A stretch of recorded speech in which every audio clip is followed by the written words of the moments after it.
The line at the downtown cafe stretched nearly out the door on that rainy Tuesday morning. The scent of fresh espresso mingled with the chatter of tired commuters and college students hunched over laptops. At the very end of the line stood a little girl, maybe 8 or 9, holding a worn dollar bill in one hand and a tiny pink coin purse in the other. Her name was Lila, and even though her shoes were soaked through and her hair clung to her cheeks from the drizzle outside, she wore a shy but determined smile. 2 people ahead of her stood a tall man in a tailored navy suit, his phone glued to his ear as he barked orders to someone on the other end. That was Matthew Brooks, a self-made millionaire, real estate magnate, and, as the tabloids often said, one of the most powerful men in the city. He had no idea his life was about to change forever. Matthew finally hung up the call, muttering to himself, "Can't anyone get anything right?" He stepped forward to the counter and ordered his usual, a double espresso, black. He reached into his wallet, but then frowned. Empty. Confused, he checked his inner pocket. Nothing. Of all days to forget his wallet. The cashier smiled politely. "Sir, I'm sorry." But before he could answer, a soft voice piped up behind him. I can pay for you." Matthew turned, surprised, to see Lila standing there, holding out her crumpled dollar bill with both hands. The entire cafe seemed to pause. The millionaire and the little girl stared at each other, the moment almost absurd, him in his $1,000 suit, her in hand-me-down sneakers with a hole in one toe. He raised an eyebrow. "You want to pay for me?" She nodded, cheeks turning pink. "Mama says it's important to help people, even if you don't know them. And you look like you're having a hard day." Matthew chuckled faintly at that, though there was a lump in his throat he couldn't quite explain. "Why would you spend your money on me?" he asked, lowering his voice. She shrugged shyly. "It's only $1.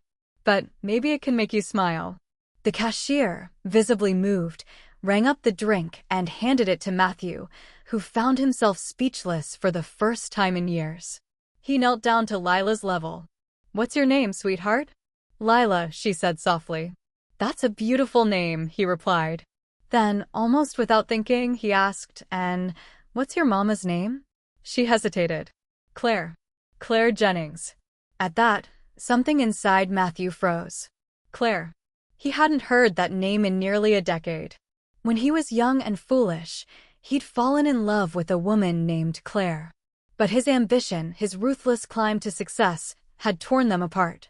She'd left, heartbroken, saying she couldn't raise a child in a world where he cared more about money than people. Matthew had spent years convincing himself she was wrong. But now, here was Lila. With his eyes stinging, he whispered, "Lila, how old are you?" 8, she said. 8. He stared at her, really looked, and noticed what he hadn't before.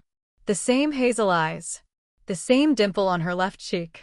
The same quiet determination that he'd fallen in love with in her mother.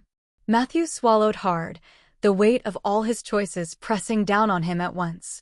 That evening, Matthew found himself outside a small, weather-worn apartment building across town, clutching a bag of groceries in one hand and his umbrella in the other.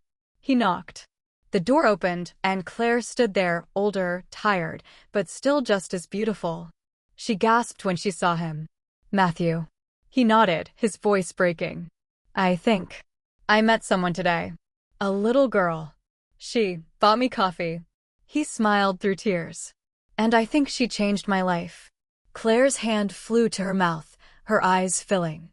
He knelt down as Lila ran to the door, her eyes lighting up. "You came," she squealed. "Yes, Lila," he whispered hoarsely, wrapping her in his arms. "I came. And I'm not going anywhere ever again." From that day forward, Matthew's world changed, not through another deal, not through another dollar, but through a little girl's act of kindness that reminded him what truly mattered. He bought them a house, but more than that, he brought them his heart. He traded conference calls for bedtime stories, board meetings for school plays. And every morning, he still visited the same cafe, this time holding his daughter's hand, because he never wanted to forget the moment when a humble little girl taught a millionaire the priceless value of love. Heartwarming message. Sometimes, the smallest act of kindness can awaken a heart that's been asleep for years. True wealth isn't measured by what you have, but by who you hold close.